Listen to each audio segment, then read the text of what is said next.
কি এমন হলো টাইগারদের? মাত্র ৩ সপ্তাহের ব্যবধানে বদলে গেল পুরো দলের চিত্র। যে দলটা পাকিস্তানে গিয়ে রীতিমতো আকাশে উড়েছে, তারাই কিনা ভারতে গিয়ে নামলো মাটিতে। রাওয়ালপিন্ডিতে সাফল্যের চূড়া দেখা বাংলাদেশ চেন্নাই টেস্ট হারল ৩.৫ দিনেই। অন্যদের মতো এই টেস্টে খেলতে পারেননি সাকিব আল হাসানও। রাওয়ালপিন্ডিতে দুর্দান্ত এক সেঞ্চুরি উপহার দেয়া লিটন দাসকে নিয়ে ভক্তদের প্রত্যাশারও অন্ত ছিল না, কিন্তু সেটি আর হলো কই। চেন্নাইয়ের ২ ইনিংসেই ব্যর্থ দেশের এই উইকেট কিপার ব্যাটসম্যান।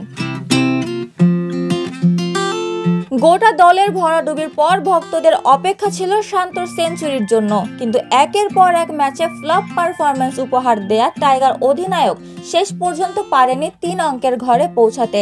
এরপর আর কোনো ব্যাটসম্যানই দাঁড়াতে পারেননি। তাই তো টাইগার ভক্তদের কৌতূহল, পাকিস্তানে বাঘের মতো খেলা দলটায় ভারতে কেন বিড়াল? এদিকে সাকিবের ইনজুরি নিয়ে চলছে রহস্য। ধারাভাষ্যকার ভারতের সাবেক ক্রিকেটার মুরালি কার্তিক প্রশ্ন তুলেছেন, সাকিব নাকি খেলছেন চোট লুকিয়ে। এই আগুনে ঘি ঢেলেছেন তামিম ইকবাল। তিনিও বলেছেন, সাকিবের এ ব্যাপারে আগে থেকেই টিম ম্যানেজমেন্টকে জানানো উচিত ছিল। অবাক করা বিষয় হলো, সাকিবের ইনজুরি রহস্য যখন ডালপালা মেলেছে, তখন তাকে বাদ দেওয়ার প্রশ্ন উঠেছে। দলের সেরা তারকাকে বাদ দেওয়ার প্রশ্নটা অবশ্য ভালো লাগেনি টাইগার অধিনায়ক শান্তর।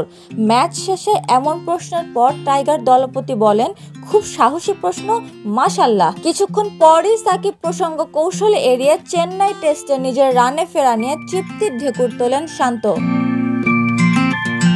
উপমা রায়, সোনালী নিউজ, ঢাকা।